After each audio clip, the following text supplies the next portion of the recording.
Yeah, it's tricky, I think, when politics have become as polarized, perhaps, as they have in the U.S. context, that the mainstreaming of a very heated narrative can, of course, some individuals could take motivation from that, could take support from that for violent action. So I think it is certainly necessary to lower the temperature of the political competition that is happening in the U.S. right now. I think that would be something that would be required from both sides of the table. I think it's not something that one side can do without the other's sort of coordination on that effort. But I think that you can see from where I come from, in the study of sort of motivation and political violence, you can see how an individual can take motivation from that or support from that, even though they might choose to take a violent action on their own. It can be a supporting factor. There seemed to be a divergence even between Trump's immediate reaction on the ground when he had his fist in the air versus his response down the track calling for national unity. Is that something then we're likely to see more of as the Republican National Convention gets going, that there could be some sort of tonal change from Trump? I think it's always possible to have a tonal change. I think I think it will fluctuate. I would assume it will fluctuate as we move forward. As conditions of the election change, it might be a narrative might be formulated and utilized in different ways as the sort of the race gets closer, the time gets closer for the vote. So I imagine it probably will change, and I imagine there are probably different advisors that would come in and say, okay, try and use this aspect of it at one time or this aspect of it at a different time. So I guess it gives opportunities and disadvantages probably to both sides in some ways for the narrative, but it certainly, I would guess, would evolve as time goes on here.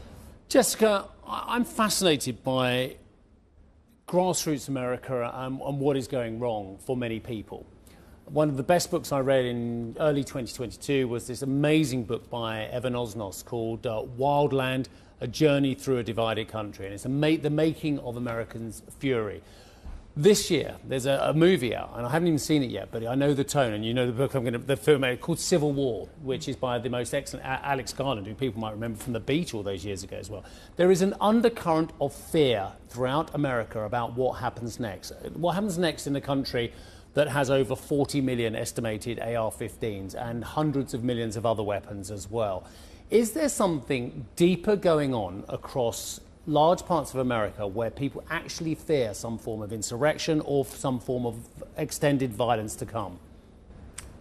That's a difficult question to answer. I know it's a big question, but I'm fascinated. Yes. You're an expert person to ask. Yes, I think I don't have a crystal ball. I can't tell you what will happen. I think there is a fear, probably, amongst a significant portion of the population. And I don't want this to feed into conspiracy, because there are a lot of conspiracy narratives. Conspiracy, but I think there is a sense of an extremely polarized society where there is the presence of a lot of weapons, and there is a concern around what might happen.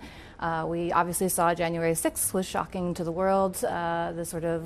There is a fundamental challenge, I think, to American democracy in the way it is being carried out in sort of the last several years of the political spectrum. So I do think there is a fear, and I do think there is a huge disconnect between people that might live in urban America, that might live in different states where there's a heavy, influence in certain states towards certain political parties, versus people who are living in small town America where there are different struggles, there are different economic challenges, there are different, influences happening in their life, and that difference has become very starkly apparent, I think, in the last few years.